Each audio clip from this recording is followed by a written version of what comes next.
From Rule 62 Studios in Bossier City, Louisiana, this is The Grouch and the Brainstorm.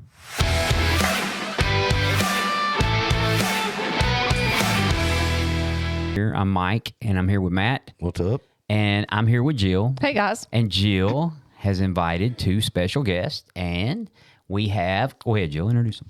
So, these are my people.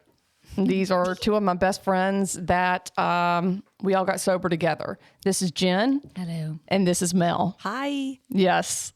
We go back about 12 years. I used to work at a treatment center. I got to see them and do their intake the first day they came in. Yeah. God bless. And we have been friends ever since. Yeah. And I couldn't be more grateful for these women in my life because they are and they have been my rock. Yeah. But we want to hear from you guys. Tell us a little bit about how it was or all that kind of business and what it's like now. Yeah. Okay. Just Yeah. hopping right in. Yeah, just jump on in. Jump on in. Tell it your way. First? Yeah. And if we need to ask questions to kind of help guide it back, we will. But Okay. Yeah. Awesome. Can I just tell y'all a core memory that I have of Jill? yeah, That's Oh, so, God. it's just the audience will love this one. So I'm scared. I don't remember a whole lot in treatment. She worked there, and I was on Librium for a couple weeks and going through the motions of treatment, and looking at a lot of things about myself. So I don't really remember Jill a whole lot there. But after we started getting really close, and I started doing some I think it was some volunteer work at Palmetto. I can't remember what I was doing. I was doing some kind of work up there, maybe cleaning baseboard, something. And that wasn't volunteer work. That was disciplinary work. Makes you feel better. It's already really starting off with foggy. bullshit. It's really foggy. But back to Jill. I had asked her, I was doing something, and she was going to get lunch. I was at Palmetto, and she was working, and she went to go leave for her lunch break, and she came into the office and asked if I needed anything, and I asked if she could pick me up a sugar-free Monster. I didn't like the ones with sugar crashed me, so I only drank the sugar-free. And about an hour later, Jill came back to Palmetto and handed me a Monster, and it had a label around it in like notebook paper around it and taped, and it said sugar-free Monster on it, and underneath it was not a sugar-free Monster. But she wanted to make me feel good, like it was sugar-free, because she couldn't find a sugar-free Monster. I remember you took a photo of that. And I still have that picture on my phone. Yeah. And it just meant so much that she took the time to do that, even though I didn't drink it. Oh, you did it now. I think I gave it to somebody Do that you was know what's working in making the office. $8 an hour then? Sorry, dude. I'm just You kidding. probably didn't It was pay the her thought back that for it. counts. Is it? That's right. But no, yeah, we got close during that time. Jill had stayed in the house before us and shared her experiences when we got there. Of what it was like and the bond she had grown and nurtured living in that house, and we shared the same experience because she got sober the year before us. So, but yeah, my journey, I'll try to wrap it up into a nutshell because I can talk. That's all right. Oh, you're in the right place then. And when I get around you people in Shreveport, my accent comes out because I am from Houston, Texas. Okay, Yeah. I'm from Houston, Texas, where there is not an accent. But living in Monroe Yeah, and working in it's- yeah. Alexandria, the twang comes out, especially talking to truck drivers and farmers all day. Drivers and time and, But I appreciate. I mean, I love it though. she just gets a little drawl. But that's how they talk. That's how it is up here. Oh, yeah. So it's not. Accents are very easily absorbable. Yeah, absolutely. Indeed. Absolutely. I did that in Scotland. in bad taste. Jill Like, somehow people absorbs would, a English accent, and we're in Louisiana. I don't know how that works. It does a lot, Yeah, she busts out with a British every once I was in a gonna while. say I did some of that volunteer work too. They give the one I was doing. They give you like a orange jumpsuit and Yeah. stuff. It's really cool. Oh, yeah. Like I had this little thing that would pick up trash. I didn't have to bend over. Oh, a grabber. Yeah, a grabber. It was Yeah. great. I mean, that was service work. I mean, you get Did you use 3 your grabber for meals its intended purpose? Well, I just He pinched people in the butt. It Yeah. was volunteer 30 hours a week, whether I wanted to or not. Yeah. So, I wanted to or not. Nothing like giving back. that's right. I was giving back to the community. altruistic nature of charitable And that's just action. how it is in Matt's heart. Sometimes Yeah. he goes out there just to do I that. help people. That's what I do. And the judge appreciates it. That's right. Parole, all ththose people appreciate it. So Mel, Officers, guards. Very appreciated. knock it out. Yeah. I grew up in Houston, Texas. I got sober when I was 21, and it just got bad quick for me. I grew up playing sports and had brothers and sisters. That kept me occupied, and I really no rhyme or reason. I can't really say why I drank. Other than I love the way it made me feel. I loved escaping. I loved going to where alcohol took me. I loved who it made me in the beginning.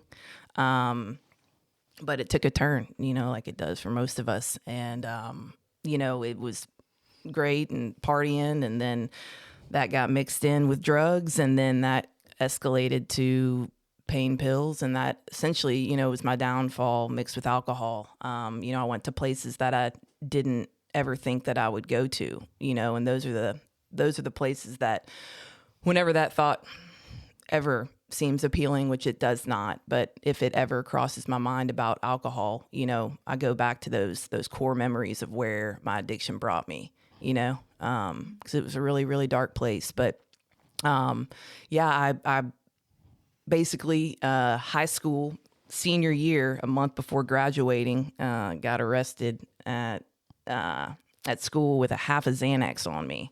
They had pulled me out of class because a friend of mine was suspiciously looked under the influence, and just so happened he was my boyfriend. And I had his car keys in my bag, and if this ain't looking back on all this, it's just like the circumstances of like, why the fuck did this happen to me? But I know why now, but it just seems so like, half a Xanax, really? I mean, what are we talking about? A bar? Or are we talking about? Yeah, half a Xanax. Okay. Yeah, half a bar. Half a Xanny takes you I was down. 18, controlled substance on a drug-free zone felony. Damn. So, Or half a Xanny. Almost breaks your heart a little. yeah. So anyway, that just introduced me to treatment. That was my first introduction. I went to the Right Step in Houston, and I wasn't ready to get sober. I was ready to listen to how all of you people here ruined your lives and how you're trying to get better, and how what I cannot know not what to do, or whatever. You can edit this. not to do. Yeah, Yeah. what not to do, And I'd leave and go tell my dad, because it was like outpatient, and I'd be like, yeah, this guy does meth, and man, like da da da, and I think I can help him do this and da da. And I'm like trying to be a Captain Save the Ho, when I'm over here like, I've been there. Yeah. and In there. went on along. Well, I graduated that and went on along to LSU, and the whole time I was drinking during that, and LSU Baton Rouge? LSU in Baton Rouge. Yes, sir. Which is what brought me over to Louisiana, and here I am today. Too much 2023. Tigerland, huh? Yeah, how'd that go on the drinking? Ooh, ooh-wee. These are these two teeth are fake. That was a blackout fall. Second month of college. Woke up, my mouth hurt. Didn't know what was going on. You're missing your two front teeth. You know how I feel They were chipped. about Melissa and like I just got this image of like the Back to the Future when they just like go at like supersonic speed, and I feel like that's what LSU did to Melissa's habits. Yeah, to my addiction. Yeah, absolutely. It really Amplified it. It did. It did, absolutely. Baton Rouge did the same for me too. I didn't live there, but every time I visited, Well, I feel like in some areas, like some environments are just supportive for that type of a thing, and for someone who has a proclivity to, have addictive behavior, That's not a good one. And for Right. some reason, those areas seem so attractive when you're addicted. well, yeah, yeah. Never wanted Get me to go, around. never want to go to like-minded. Amsterdam in my life, until I get Right. drunk. Right. Well, look, I mean, there was zero thought of getting sober. I mean, this was the plan, was to go to LSU. And, I got a drug charge. That's what everybody's doing my age. I just got caught. And that was how I looked at it. But I had the disease of alcoholism working, doing its push-ups, and it's working out and it's playing, at the same time. It's in the parking lot and it's playing. But 100% training mode. Just beasting. Yeah, absolutely. But yeah, so eventually, pain pills and alcohol was always there and always was the problem. But the pills and the extracurricular drugs just amplified it. So my last drunk was August 1st of 2011. And I remember it had just gotten to a place where I needed alcohol. I had been scouring the floor of my apartment for any drugs, anything I could get to smoke or anything, all the liquor bottles, pouring into the caps, just anything I could get from, the house. And I remember just feeling I was going to crawl out of my skin. And I had already made the phone call. A friend had come into my apartment about an hour or two before this, and I had blacked out the night before and had punched him, didn't remember it. And he told me sincerely, that he was worried about me and that I should call my mom and ask for help. Well, he had already called her. And he didn't even know her. Smart, He had smart found guy. my phone. So, and in that moment, there was this feeling of, that's what I need. And my whole life, anytime somebody ever confronted me, I was always very defensive, and I was going to explain away. And in that moment, that was clear as day. I needed help. And the next day, my stepdad came and picked me up. In the meantime, I went and stole a bottle of alcohol from Walmart. From the Walmart. Yep, about 5 a.m, and just set it on the counter in my apartment. And I didn't even drink it for probably 30, 45 minutes. I just had this relief that it was there, and I knew I could. And I feel like that can maybe resonate with a lot of us. Can with me, yeah. Yeah. Just knowing it's there. Just knowing it there. It was like, Yeah. I know that I can have it when I need it. Mm-hmm. I know that feeling. Yeah. Oh, God. It was damn near. I could actually euphoric. probably get it now. Yeah. After all these years of recovery. Oh, I know, man. I could probably have that feeling come back if I really allowed myself to get that big. I get it. Yep. I don't want to ever get back to that feeling, because I'll never forget that.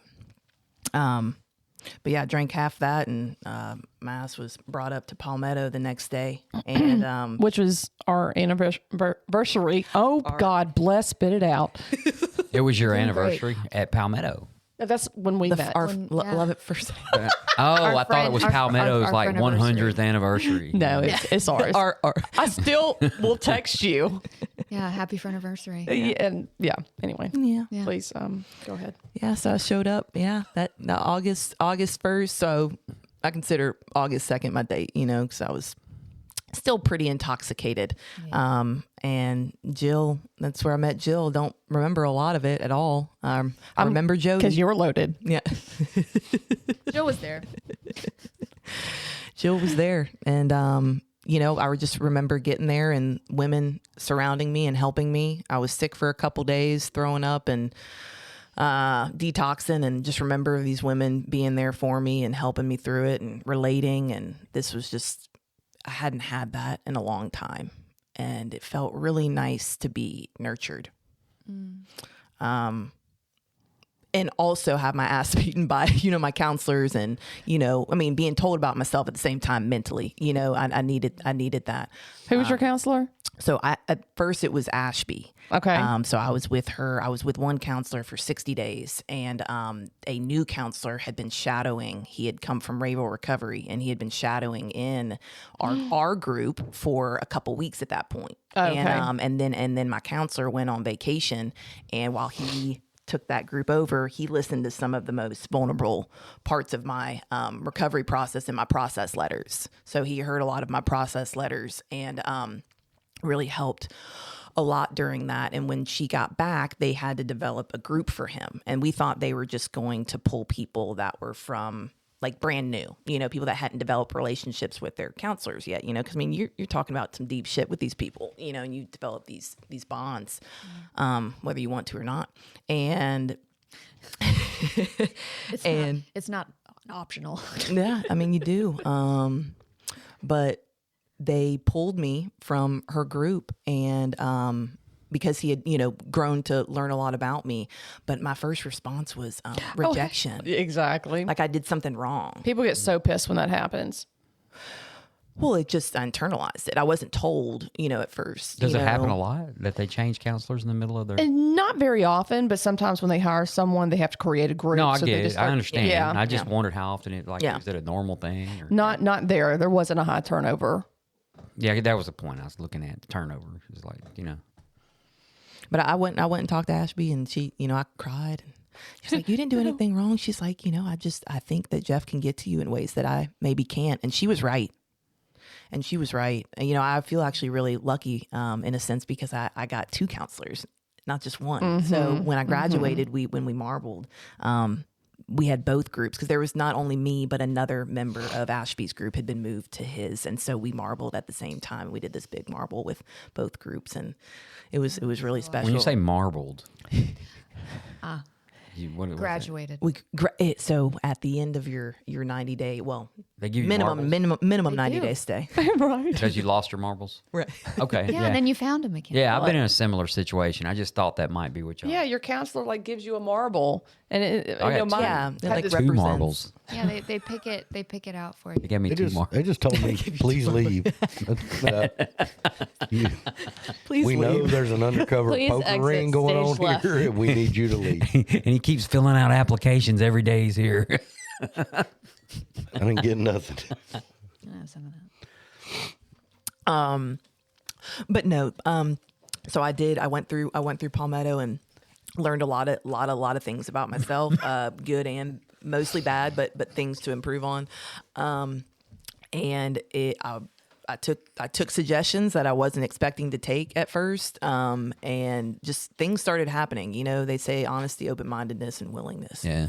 And you know, I didn't have a God at the time. I had no idea what the fuck I was doing. I'm here in Monroe, Louisiana. I don't know anybody. I don't know what is life, you know, and it actually, you know, making that decision to like turn your will and your life over to God, which to me was turning it over to somebody who knew more than me, somebody who had been through this before and maybe knew a little bit more than I did, and to actually take their suggestions. And that was that for me.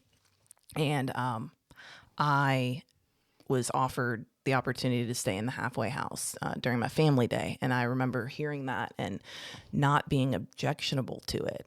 And I felt like that was God for me as well, you know, because normally just it's my way. That was my thinking. My decision making is the right one. Or if it's not my idea, I need to think about it for a little while before I can agree to it. And, you know, when they offered the opportunity at the halfway house, it was like, that's what I need to do. Yeah. And I need to just keep, so that was the theme, you know, is just to try to take suggestions as often as possible and listen the best I could.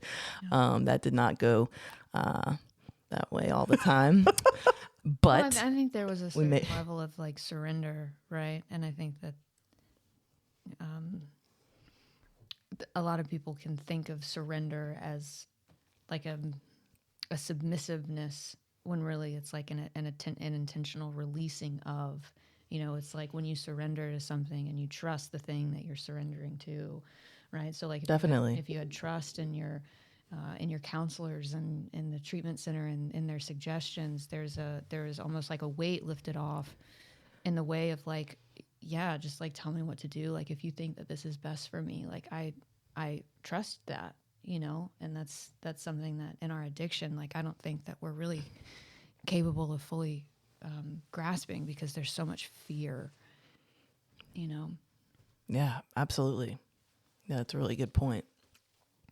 And it took that, you know, it took that from seeing people like Jill, you know, that have gone through it, you know, and have gone through Palmetto and have lived in a halfway house, you know, and are sober and happy, you know, and seeing that, you know, that was, That was really big. So I lived in the halfway house, didn't have a car, got a job, got rides to that job in West Monroe for about 8 months until I got my brother's hand-me-down, and I was so grateful for that Mercury Sable. And about a month in All after... about the Sable. Oh, my God. Love Precursor that to the Sable. Subaru. Man, that Sable been through a lot. That was my brother and sister's college car at LSU. Where'd you work in West? Bro, that was everybody's college car. Forgot they existed. I flipped one of them things on the roof. That's another story. Oh, Yeah. my God, Mike. Yeah. That's Wait, mad. Matt. God, I said it again. I'm And gonna the look at only you reason again I and say, corrected Mike. because I don't want anybody thinking I was driving a Sable. That flipped us off of a roof. That Mike does not actually do did it. anything for my image. Matt, you know I'm probably going to do it again. So just be forewarned. He's It's used fine. to it. It's fine. She calls you Mike. Just know she means Matt. Yeah.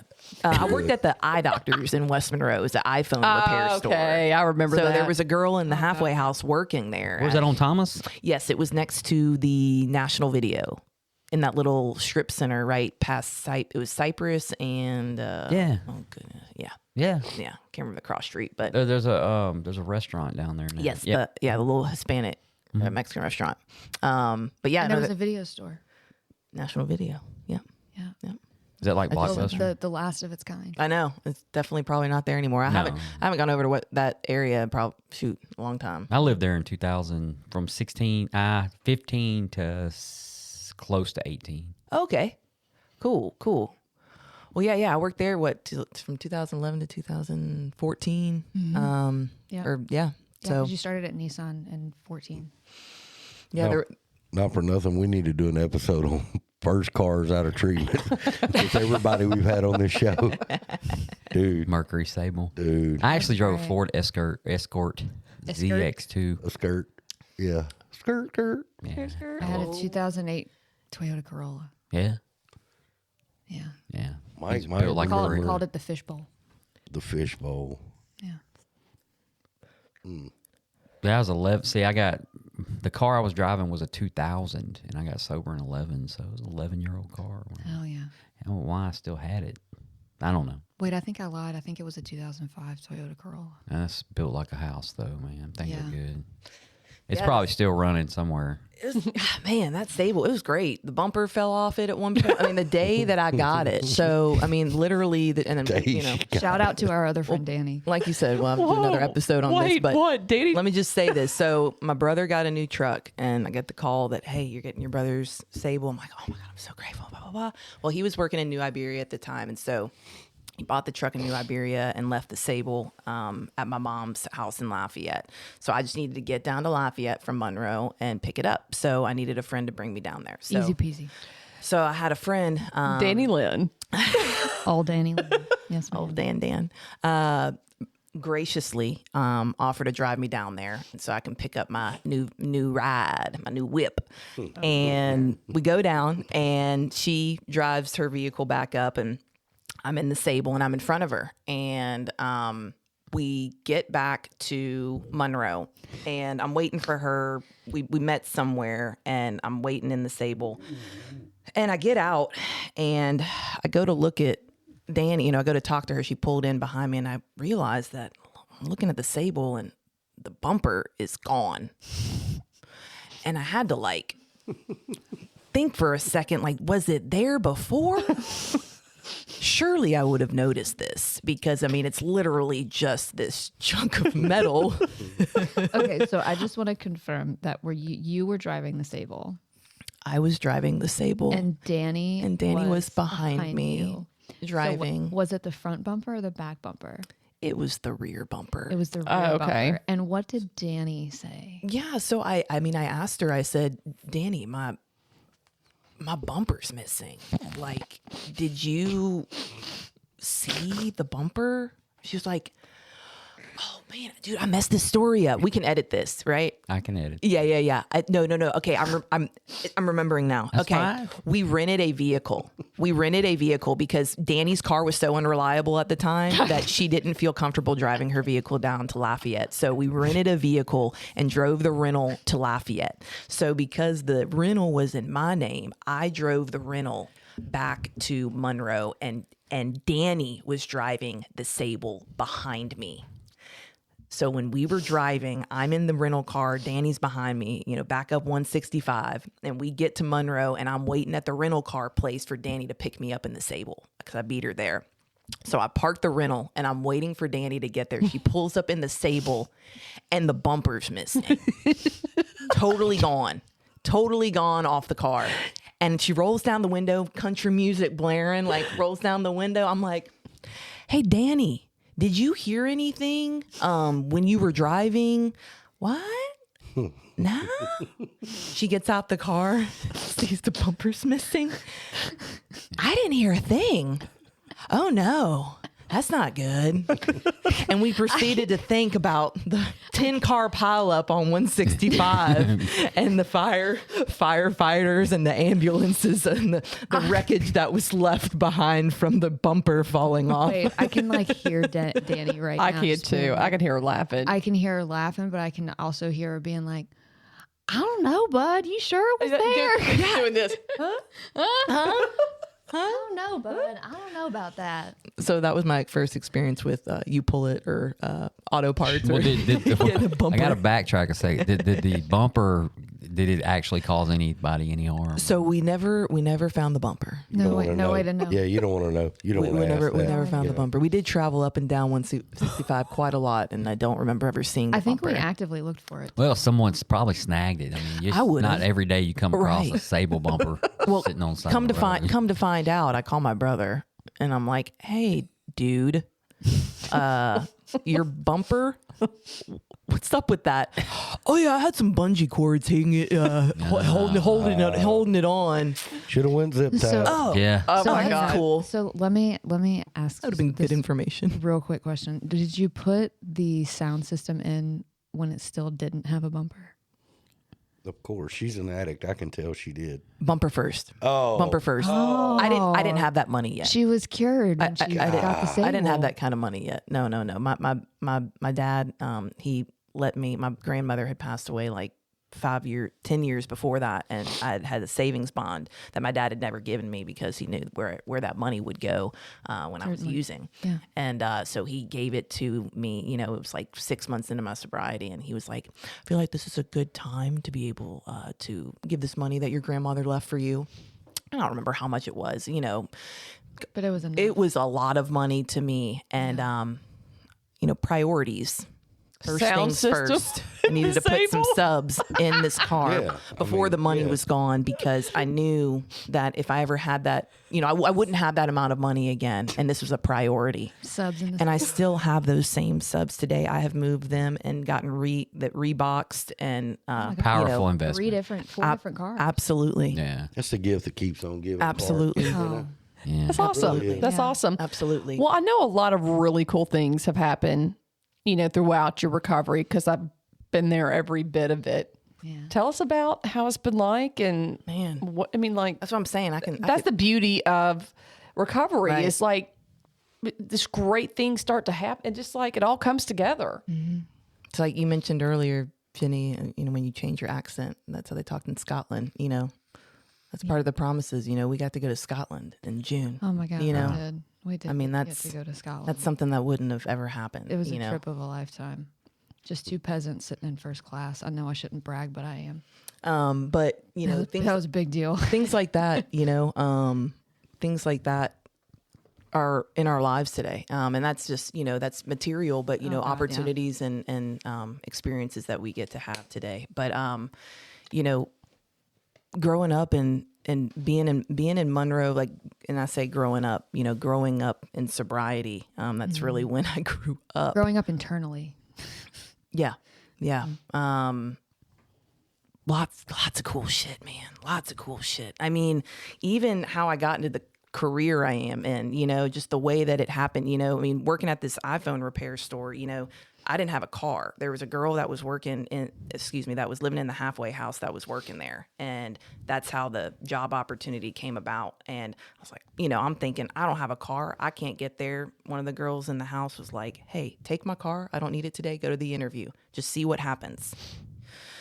And it was the theme of trusting in God and trusting. That was a theme for lot of opportunity or decision making was just trusting in somebody and trusting in God that it was going to work out. And if it didn't, that it was still going to be okay, and like really knowing that.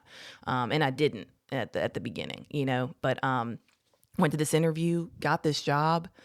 I'm like, okay, what am I supposed to do now? And I have a job that is 30 minutes away and I don't have a car. And y'all, I mean, it just worked out. I worked there for 2 years, didn't have a car for 8 months. And, it just, the schedule that they had me, there was a meeting in Monroe that women would go to at noon. And my schedule would be from noon to 8:00 p.m. There was a meeting at noon and there was a meeting at 8 in Monroe that a lot of people went to. And our house was in Rayville. And so, people would go to this noon meeting, drop me off at work before, and then the 8:00 meeting, I'd get a ride over to the meeting from a coworker and get a ride back to the house, and did that until I got my own vehicle, and then working at this store, had, by the grace of God, had this owner of a car dealership come in, and I needed something fixed on my car, and through a conversation, You also needed a new job. And I did, and I'd been praying. I'd been praying for a new job. There had been some things with the company, that I knew I wasn't going much further up at iPhone repair store, and they actually had they had eye doctors here too, off Airline. Yeah. But I had just gotten a new used car and needed something fixed on it, and this man walked in, William Sparks, into the iPhone repair store, and I heard the name, and Sparks Nissan's a dealership in Monroe, and I said, "Oh, do you own Sparks Nissan?" And he said, "I do," and I was thrown off because I was not expecting it. I didn't know what he looked like, but I was like, "Oh, I need blah blah blah fixed on my car." He made a phone call to the service manager, and he said, "Okay, go bring your car in today when you get off." And I was like, "Oh my God, thank you so much." I was so grateful, and I zoomed over there because it was right before they closed, and felt really bad making anybody wait. I didn't want them to wait, so I told them how appreciative I was for them taking a look at my car last minute. And I get a phone call a couple of days later from the service manager, thinking he's calling about my car, that they got the part or whatever, and he asked if I would ever work for him, that I made a good impression, and that he could see me working for him. And it just totally caught me off guard because I don't know anything about cars, and that was not the plan at all when I went there. And so I went in and talked to this man, and I mean, it was triple what I was making, and I wasn't making a lot at the time, but it was a lot of money to me, and an opportunity for like, oh my God, like this is a career that I could, take off in. And he was offering me a position to be a service advisor in the service department, and I let him know that I wanted the job, and I don't hear from him for 6 months. And I figure he forgot about me, and I texted him 6 months later, just reminding you that, still if the opportunity is available, I'd love to take it. And he still didn't text me back. And I started looking at other jobs, and right in the middle of an interview process for another job, he texted me and said, "Are you ready?" And I was like, this motherfucker. He would text me right when I'm in the middle of another job interview. And that job didn't work out. And I started there in February of 2014. And that is the career I've been in up until this day. I've moved from the Nissan dealership to the Ford dealership, and then got recruited to a heavy duty truck shop. And he was my customer. Each time it's been a customer. Like when I was at Ford, the CEO of the company that I've been working for was my customer, and he met me there and had an opportunity, kind of started recruiting me at my own job, Well, and I think that speaks more volumes than the actual like getting of the job. It's just like your spirit changed, like the authenticity and the genuineness and the integrity of just being kind and present and appreciative and grateful. It's thank you. Yeah, I agree. You do have the best spirit. I mean, we decided you were a golden retriever a long time ago. Yeah. I mean, for a while there, I think we questioned whether or not she was really an alcoholic because she's just so stable. So happy.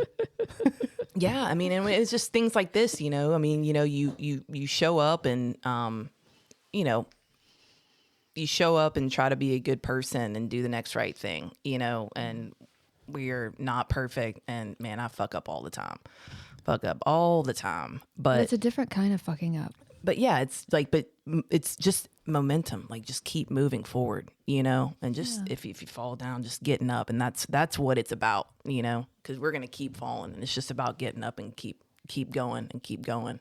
You know, And the falls just aren't as hard anymore. that's right. Yeah. You know, Yeah, they don't hurt as much. Well, and probably not with all the consequences that used to happen. Yeah. Yeah. We get to live life with, what's the word? Impunity? Is that the word that I'm looking for? Without consequence? Yeah, I can't be sure. We get to live life without consequence. Yeah. Isn't it But no, cool I mean, though not that really. you do what you're supposed to do, and that comes back to that God thing of just you look up and go, where did this come from? absolutely. Because I wasn't paying attention. I was doing those little things that I'm supposed to do, and God's been taking care of that the whole time. I didn't even know it, nor was I worried about it. Absolutely. Absolutely. You know, and during all this, you know, I have a sponsor and I'm working in the steps, and I've got sponsees, you know. We got involved in our local AA and started doing some young people's stuff with AA. And that was really good. Really, really good to be plugged in and be a part of something like that. Really gives you, you know, purpose and meaning, and we need that, you know, especially getting sober. We feel like shit about ourselves, at least I did, you know, about who we've been, how we've been acting for the last X amount of years, you know. And so we need that opportunity to be able to help other people, because we've just been so damn selfish for so long, at least for me. Absolutely. Yeah, definitely help the shame spiraling. But yeah, me and Jen, we met in the halfway house. We were in treatment together. We were friends, and we got in the house, and there were feelings there, and that was not an ideal place to be. Y'all were in Palmetto together? We were in Palmetto together. So I got there in Okay. August, and she got there in November. So right when I was leaving, it was like 2 weeks before I left. I stayed a little bit longer. You was there a long time. Yeah. Just really liked it. Yeah. Yeah. Really, really fun. I was in one for a while too. Yeah. I think it was 106 days. That's Really? exactly how long I stayed. Really? I stayed right at 90. They were like GTFO, Jen. Oh, okay. I was like, what? I didn't mean to interrupt. I just didn't realize that you guys were in treatment together at the same Yeah. time. So, y'all's, yes, y'all's yeah. recovery journey has literally Started. been Yes. Together. Yeah, that's Yeah. We have come up together. Yeah, we met, and I'll let you speak for a little bit, babe. You know, since I've been talking for a lot of time. Yeah. She's got the gift of gab. For sure. So, okay. Yeah. I was just gonna say if you wanted to lead in with how we met, because I'm gonna tie it back. Yeah. Yeah. All right. Cool. Okay. So I arrived at Palmetto November 3rd of 2011. My dad drove me up there, and it was a day. No, I'm sorry. Why? I apologize. Oh. I was gonna tie it back. I was gonna wrap up. I was gonna say how Tell me if what you you wanted to want me say to how talk we met. about. I'm just gonna keep going real quick. Sorry, my bad. We've been together for. We've been 12 together a years. while. where been a long are you time. from? Yeah. I'm originally from Fort Walton Beach, Florida. We met in treatment and lived in the halfway house together, and you know, our relationship developed.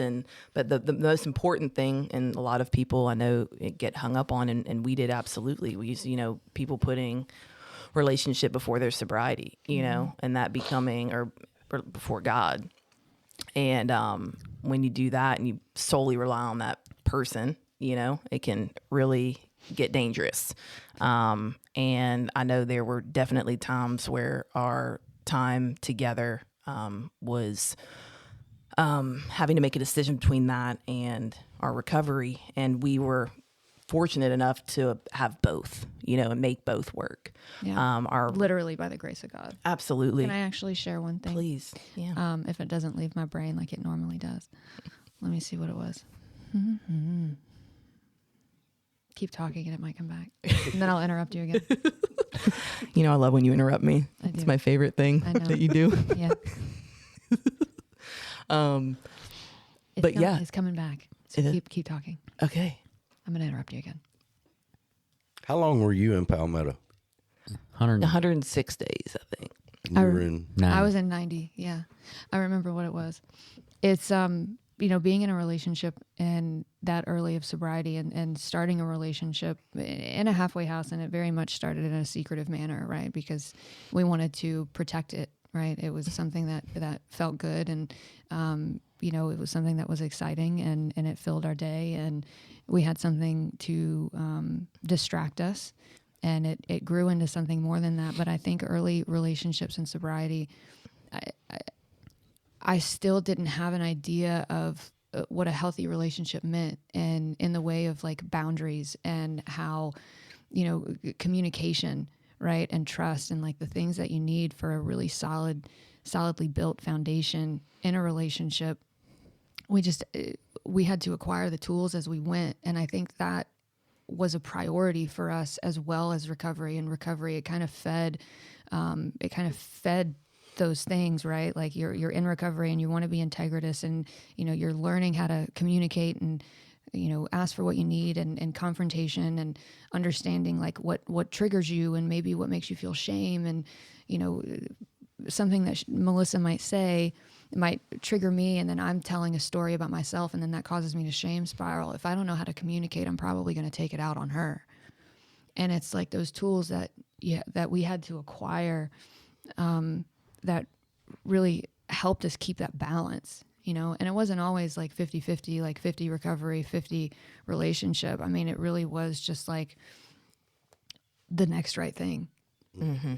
Yeah, absolutely. I mean, it's hard enough trying to take care of yourself when you're first getting sober. So let alone trying to manage a relationship, yeah, it's fucking hard. Yeah. It's hard, but a lot. Cause I feel like if you're not careful, when you're in early recovery and you're trying to manage your sobriety, that can transfer into managing the person that you're in a relationship with. And you can't manage people, because then managing people might turn into like emotional manipulation. Like it can just go in so many different ways that it's really, you really have to cultivate that self-awareness. Yeah. Have you talked to your sponsor about that? You need to talk to your sponsor about, you don't want to start, I can imagine that'd be pretty tough. Yeah. Too. You don't want to be, up in somebody else's recovery, and like that respecting her recovery, and her program with her, that she's working with her sponsor, or the steps she's working with her sponsor and her program and my program and what I'm doing with my sponsor. And I'm sure there were times, absolutely, that did get meddled, but trying to keep that as separate as possible. But yeah, we grew up together in AA. We did, and it was fun. I'm very grateful that we had that experience together. I mean, the entirety of our sobriety has been together, save 6 months. Yeah. I'm grateful for it too. Yeah. And Jill's been there the since whole the time. very beginning. Right down the gracious. street. Yes, I would Up just until walk she over moved to their here. house. Oh God. So sad when she moved back home. Just ballpark- Colorado first. And Ballpark figure, how old are you? I am 33. God, you are young. 34. Still got life. Okay. Still got a lot of life. Man, yes. By the grace a of God. lot of life. Yeah. We pretty much got sober around the same time. I went into treatment at 21. Yeah. And then I turned 22 in treatment. So that's, my son got sober when he was 19. Wow. Yeah, whole world out there that he got to miss. Yeah. Thank goodness. Yeah. And that's what they kept telling us. Oh, yeah. That's what people in the rooms kept telling us was, you are so young. I got You are sober when I was so 38. grateful to get this young. Matt, how old were you? 38? Yeah. How old were you when you got sober? Oh, 38 when I got sober. I'm talking about right now. Yeah. Like, hell yeah, I'm Is 38. this a true question? Yeah, I was 38 when I got sober. We had a dude turn 22 in rehab this week. Matter of fact, his birthday. Yeah, a couple days ago. Well, I mean, my first time I went to rehab, I was a little younger. But Well, and what's wild is that you're probably like the physical age is like, yeah, like that's something to think about, but like how you feel emotionally, right? Oh, like yeah. I went into treatment feeling like I was still 16. I didn't know shit. Oh my God, I felt like I was 2. Yeah. It was, I felt like I've been run over by a truck. Yeah, that was real. probably more prevalent. yeah. I'm more partial with Mike. Matt. They kept giving me pills to keep me from told going you into I'd do it again. PTs. They're like, Yeah, he's me too. barely alive at this point. I didn't know. Yeah. Yeah. Yeah, that's why I was there so long. you know. Yeah, and then they had other high priority patients. Yeah. You know, Yeah. you didn't quite fit the bill. You wasn't bleeding in places you weren't supposed to be bleeding. Mine, they didn't really care. You know, it was all low priority. We all looked like we'd been ran over by a truck. I don't know if they just specialized in that area or what, but it wasn't pretty. So, but to have like that the age and that amount of sobriety and then that amount of relationship time as well, all of that combination is just so much life left to live. Yeah. I mean, just amazing. Absolutely. We just made the move down to Lafayette in 2019. So I guess that was 4 years ago. But, you know, we lived up in Monroe that whole time and cultivated some beautiful relationships, beautiful friendships, one including at this table, Jill. I talk about it all the time. I mean, in meetings, I talk about it on this podcast because we have a core group of women that have been together. It is a tribe.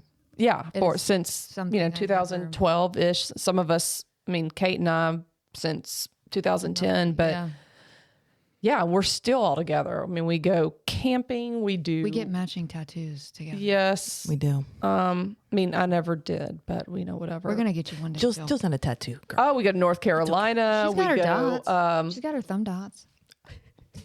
When we go kayaking, like we have had the most fun.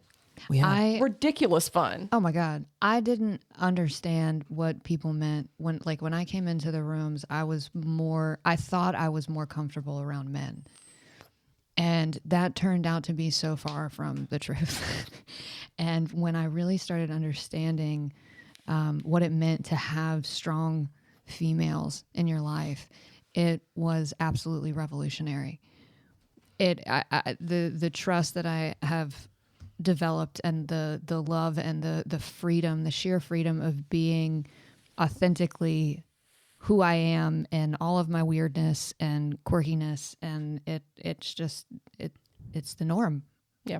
You know? Isn't it funny too, our sobriety, we think we're one way our whole life, and then as we go along, we go, wait a minute, I don't actually like that, or I don't want to do that, or I don't enjoy that. It's so... You're right. And it's nice. You can just go, it's okay. I just don't like I thought I was an extrovert and that I just loved being out and being, the party girl, when actually I am the biggest introvert. I mean, like, just let me be. I can rattle off Jill's nighttime routine right now. And by the way, just to do the opposite of the romance, I was having this conversation last night with a counselor at work.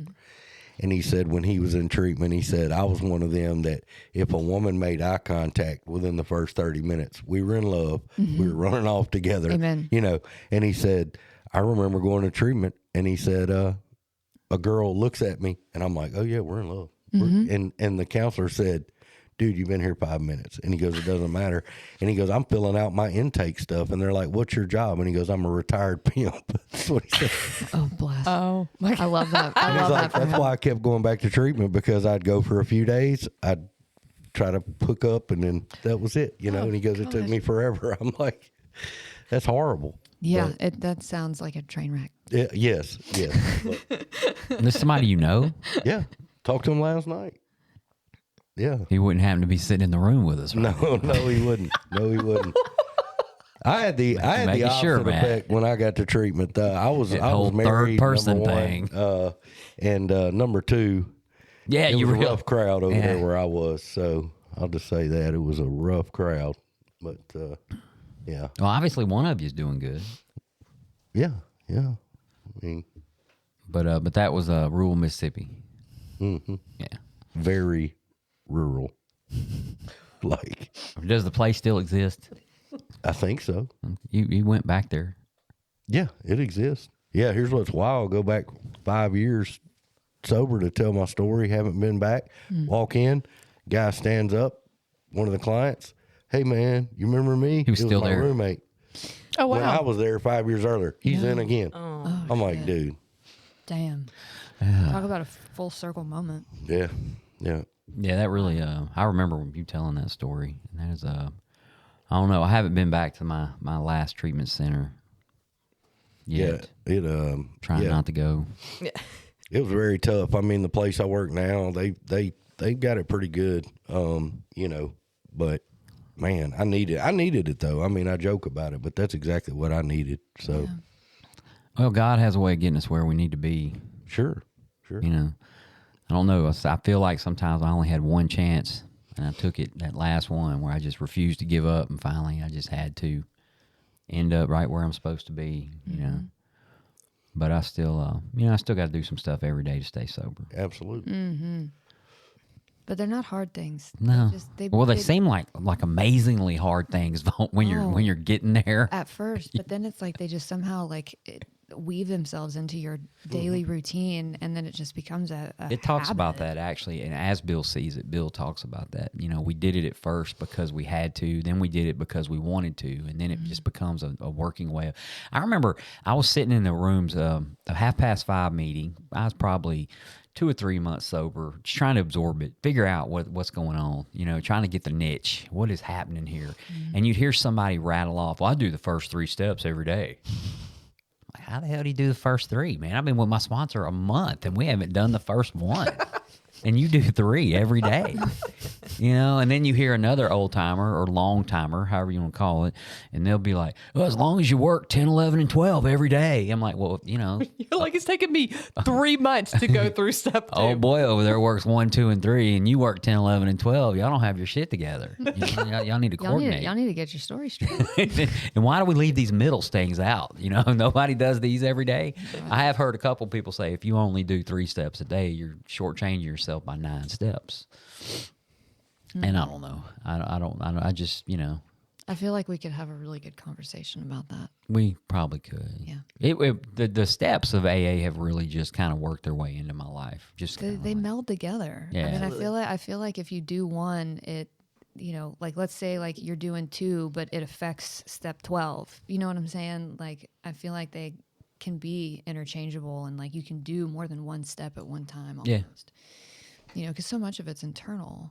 You know, all you got to do is really be honest with yourself. Like sometimes you might not need to like write a list down of all the ways that you might have screwed up that day. Like in terms, it's helpful to look at it on paper, but like, you know, if you as time goes, you're more intuitive with that. You know, you can trust yourself more. Yeah, you know? discernment. Yeah, absolutely.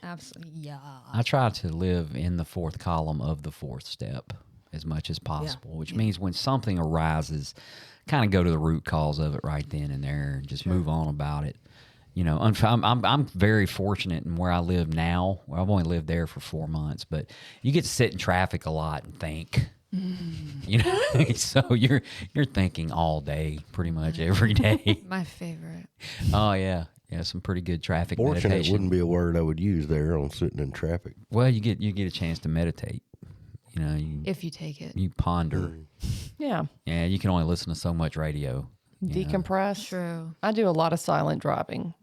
It is funny. I was at work last night, and there's a guy fixing to graduate. They do 28 days there, but he's in his last week. He'll go out this week. And you see that process of 1, 2, 3, 4 weeks, and the human being that's in front of you. So he was in bad shape when he got there, and last night he's been reading a big book. This last week he's sitting in the day room, he's reading a big book, and he calls me over there. He's like, look, so I'm reading this, and it's Bill's story, and man, I can, this is hard to read. And of course, this guy's like 25 years old. So how long ago was that book written, and the wording? Yeah, it's really hard to read. But he goes, I took 4 highlighters, and the stuff that I directly identify with, I'm doing it in yellow or whatever. Mm-hmm. And half the story was in yellow. And I was like, isn't that funny, man? Some old dude in 1939, 90 years ago. It was 37. Wrote, yeah. I mean, we wasn't that old back then. Well, I mean, but he's 13 years younger than I am now. How the problem doesn't change, and but the guy was like blown away. I'm like, yeah, that's the big book, man. You got to read it. So yeah, when you look at the similarities, they're very glaring. When I looked at that book the first time I went to treatment, when I was 18 at the right step, no similarities.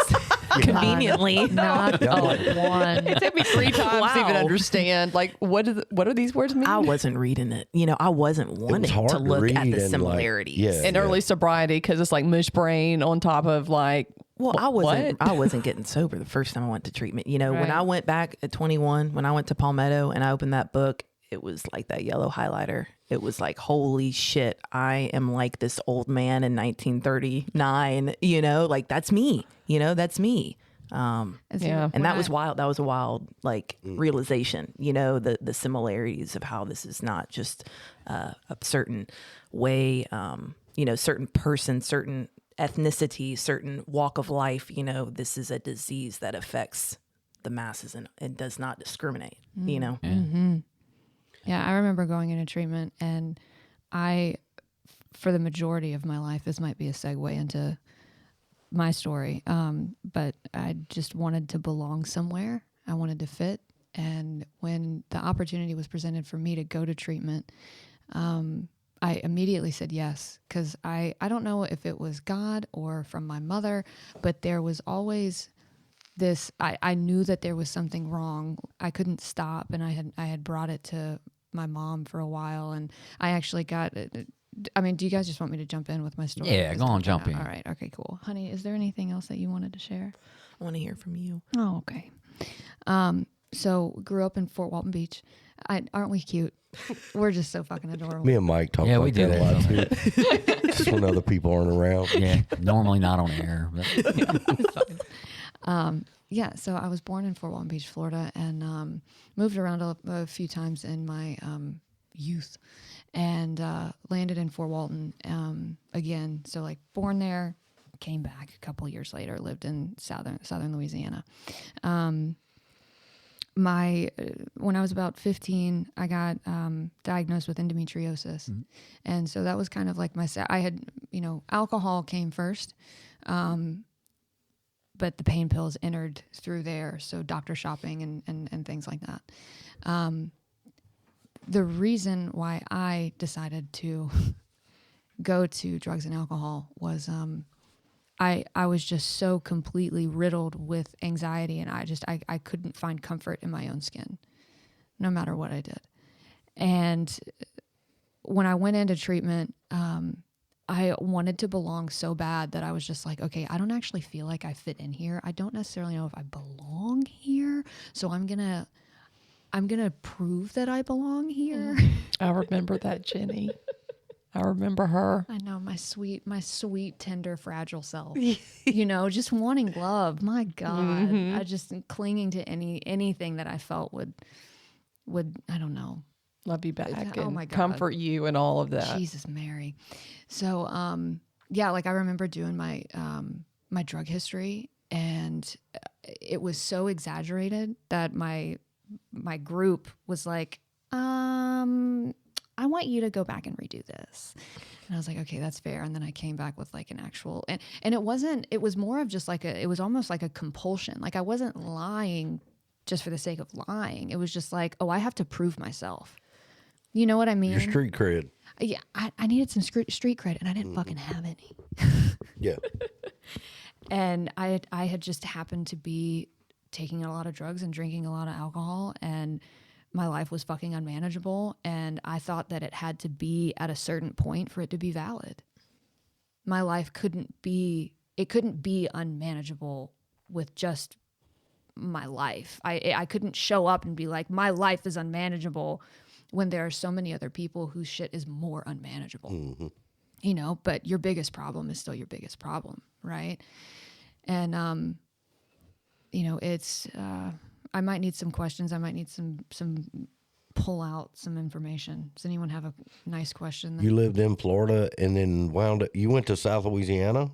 I did. Yes. Okay. Okay. So the connection there, I was living in Fort Walton Beach, and then we moved to Jacksonville, and then we moved to Missouri because of the 2008 market crash.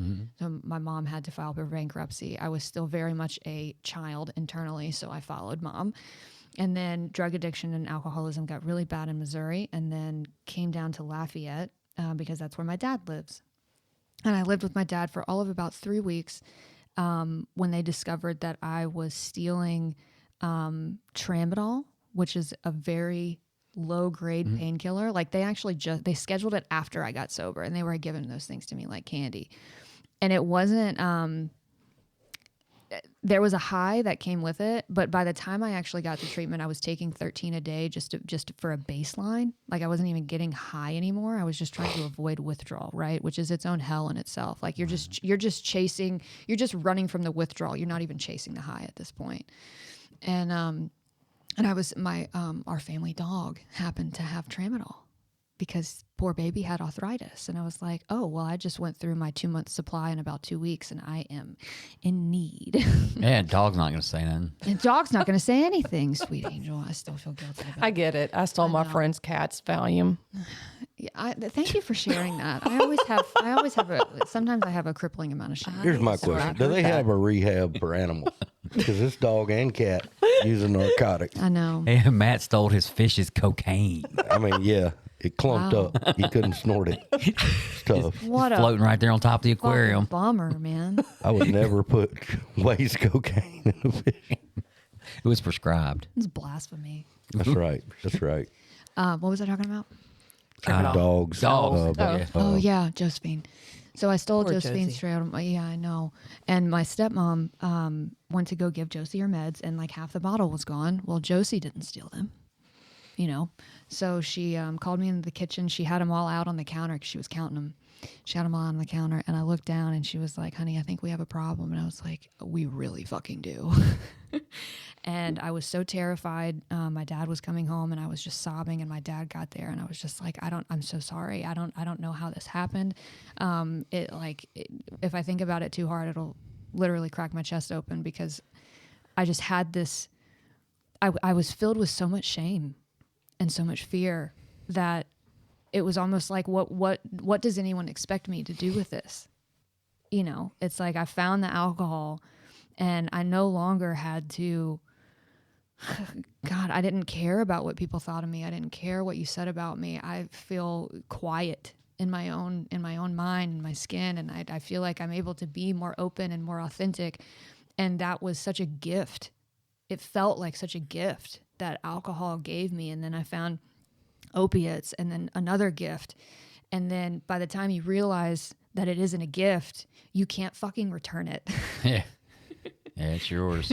It is yours until you make the choice to do something differently, which is so terrifying because there's no immediate fix because you tried the immediate fix and the immediate fix didn't work, you know, and it can, yeah, that was a scary time. And so they were just like, they were actually planning on having a friend come over that evening. Her name was Tootie, and she came over and they had already had this plan because they had an idea that something was going down with me. And that came out the day she was coming over for dinner. And so by the time Tootie got there, we went in the backyard, chain smoked cigarettes, and she told me her story. And I felt seen and heard for the first time in my entire life. This woman is a renowned interventionist. Yes. That All y'all may know of, you know, but just saying for listeners that don't know. Tootie that. is? Yes. Tootie, Okay. She's yeah. in recovery. She's Been really in recovery good for a at what long she time and is a interventionist that travels around the nation. that is who I refer people to. does. Yeah. She's awesome. She was She's great. incredible. Who got me into Palmetto as well. I didn't have an intervention, but she was the connection. My stepdad knew her. Yeah. And so having that conversation with Tootie, I was still terrified. I was still so scared. Because spending 90 days in a town that I've never been in with people that I've never met, I couldn't think of something more terrifying. And then on top of that, being without drugs and alcohol, Yeah. it's just like, get fucked. You know what I mean? Like I am about to pee my pants. Yeah, it's like just dump you out in the middle of nowhere and like, here's just here, there you go, and you just survive the best you can. Do better, you know, like have fun. And then strip you of everything that's made you feel somewhat Oh my God. something. And then, of course, like, you know, I'm going into treatment thinking like, oh my God, we're going to talk about our feelings and we're just going to be there for each other and we're going to have coffee and we're going to kumbaya. And you know, I was, you know, a quarter right. You had coffee. We had coffee. And then I had my ass handed to me. And like treatment was rough for me, but I was also highly sensitive, way more sensitive than I am now. I used to look at my sensitivity as a weakness, and somewhere along the line I've actually turned it into one of my greatest strengths, which is really incredible because of my sensitivity, I also had shame tied to that because, oh, well, Jenny's just too sensitive. And I love the woman you've become because I've seen you and I've watched the change. And it's amazing.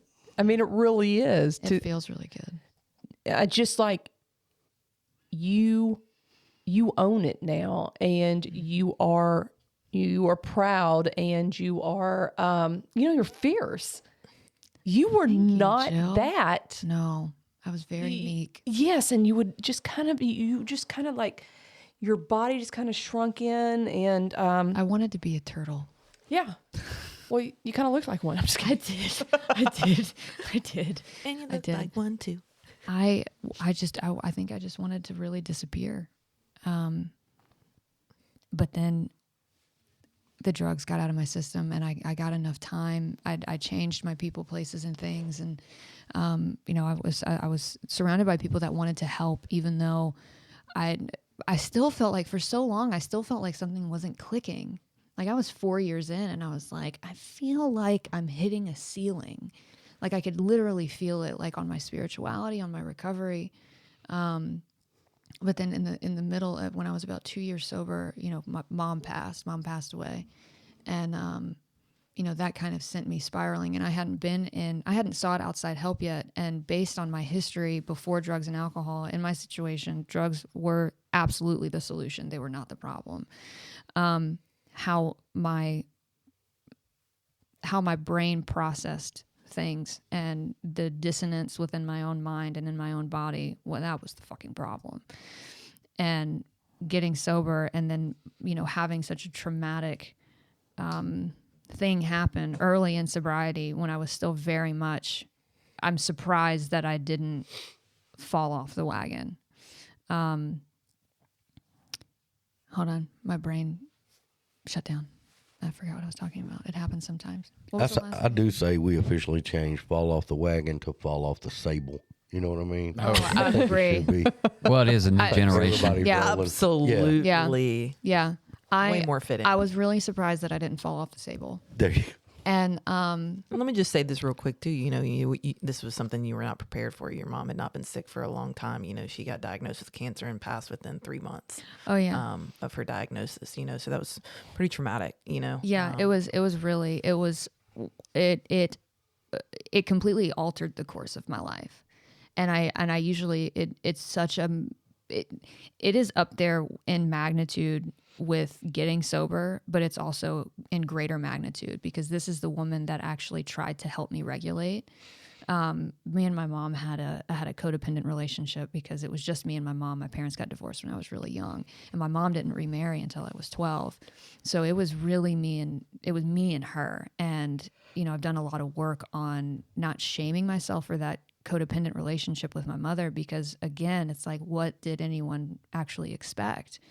Like she had to work, she was working 2 jobs. And so I kind of, I was more mature for my age, and, there was just a different type of connection there with her. And so to have the person that was literally my stable ground disappear literally in 3 months. I mean, she was withering away. I was waiting for her to die. It altered how I lived my life from that point on. Right. It brought up way too many things, existed like fucking shit that I was not ready for. Again, I was 2 years sober. And so the things that start entering your brain when you lose a parent, that age when you're still figuring out your own shit, and then like figuring out your own shit. And then you're trying to figure out like, well, what happens when you die? When am I going to die? How will I die? Like, am I a ticking time bomb? Am I like my mother? Like, holy shit. And that went on for 2 years so I was 4.5 years sober when I had, I don't want to call it a mental break, but it was a culmination of PTSD, a sexual identity crisis, and everything in between, grief. It was just a clusterfuck. And I actually ended up leaving Melissa and putting myself in really dangerous situations. I was seeking safety, but what I was actually seeking was not safe. And that was actually, it was a situation that I needed, because that situation in and of itself, without ingesting alcohol or drugs at that time, actually proved to me how much of an alcoholic mind I have. And that's actually when I came out of that a couple of months later, I started going to therapy. I got outside help, which was absolutely imperative for me to do. Like AA got me sober, but then I really had to realize that for me, AA isn't the cure-all. It's very much get me sober, and then, okay, now we actually have to deal with the psychological aspect of why you started drinking in the first place. Oh, yeah. I get it. Yeah. Yep. Yeah. And this is at what, 4.5, 5 years sober. Yeah. Yeah. The therapy worked and we got back together. Yeah, That's we're how married. I looked at it. No. We got married and everything. We bought a house. We have 3 dogs. Yeah, no, I mean, but truthfully, I mean, therapy, that was big there. You had a lot of revelations through all that. Some things that you thought you knew before, and then realizing where they came from. Y'all are bringing up some interesting stuff too. And I know Jill deals with this with her employment situation, but we all do to a degree. But I think people come in and they go, okay, I'm going straight with Alcoholics Anonymous. I'm not doing. There's therapy. There's reasons for lots of different things in life. It takes more, and I mean it's even in the big book. So don't feel like if you're out there, and this is for new people. You get out and you're a few years down the road and go, hey, I don't know how to do this, that, or the other. Right. This is just a basic thing for life. And all that other stuff. Use it if you need it. Use it. Yeah, absolutely. I think it's important. I mean, I had to have outside help. I mean, I just did. Yeah. And AA can be enough for a lot of people. Yeah. And that's great. And that's the beauty of recovery is recovery looks different for everybody, and that's okay. Yeah. And your recovery may look one way and his recovery may look another way. And we're both happy, and that's great. Yeah. Yeah. I mean, that's what it's all about. It's just, we just want to be happy at the end of the day, Yeah. Because if when we die, we really don't know what happens. But if we only have this one life, it's, it's not about the days. You know what I mean? Like, it's not about how many days you have sober. Not at all. And I think that I've heard that so many times, and I really had to adjust my belief system around that, around AA, around like, okay, what does 10 years mean if you have been suffering with crippling anxiety for the majority of it? I didn't receive like medicinal help, like pharmaceutical help, until earlier this year, and I was fucking struggling, and I finally just had to like be like, okay, like we need to really start actually talking about the quality of your life rather than the quantity of days you have sober. Mm-hmm. Because, I can have, 12 years sober, but I need joy. I need freedom. I need to really own, like, what is it that makes me happy? What is it that brings me joy? Is it serving me? Is it supporting me? Is it authentic to me? Like, there's so many questions that I didn't know I could ask. There was a lot of assumption, a lot of assuming on what it should look like, should feel like. Sure. I think everybody's different too, But I think it's extremely important to me, this is my experience, for AA being very black and white, in the beginning, and it needed to be black and white for me. There did not need to be any gray area of anything, and just piggybacking on what Jenny said, the fear of like, okay, getting outside help or something that I take to help me, having this crippling fear, because what's that look like for my sobriety? What's that look like? What are people going to think? All these things, and I think, AA and how it's set up is very important, how it is, but as the years go on, and like you were saying, year 3, 4 years down the road, and something's not right, or something's still, there may be something where an outside help may be very imperative for somebody, maybe super beneficial. Yeah, absolutely. Yeah. I love this. I like it too. It's so nice. Well, guys, thank you so much for showing up in Shreveport, Louisiana. Whoop, whoop.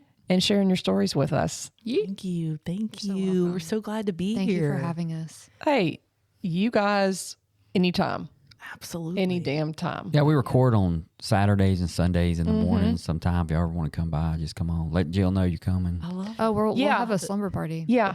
How about you let me know you're coming this time? Yeah, sorry about that. We Well, how'd you find out, Jill? when we were on the way here. Called him. Or y'all called, whatever. Yeah. I saw it on the billboard on the way into town. Thought maybe you just seen it. What Mel and hell Jen are are you coming to doing? town for Guess one night only. guess you don't pass that way over Greenwood Road. Yeah, I was like, damn, guys. Don't know where that is. Yeah, But go ahead. I hope people like it. You know. I do too. Do you want to end with our song? I love you. Honestly love you. That's y'all's song. Mike and I are going to sing our Could have song sworn, that was Olivia Newton-John's song. It is. It is She's Olivia saying Newton-John. Say a second. We've been singing that to each other for a really long Oh time. my god! At least probably right at 10 years. So it's been around a while. All right, guys. and, Well, thank y'all for coming by. You got something? Thanks for Oh having us. no, just I'm okay. I am okay. I am. Yeah. Inside joke. Matt, you got anything else? I'm good. All right. Well, we're going to sign off from Rule 62 Studios in Bossier City, Louisiana. This has been The Grouch and the Brainstorm.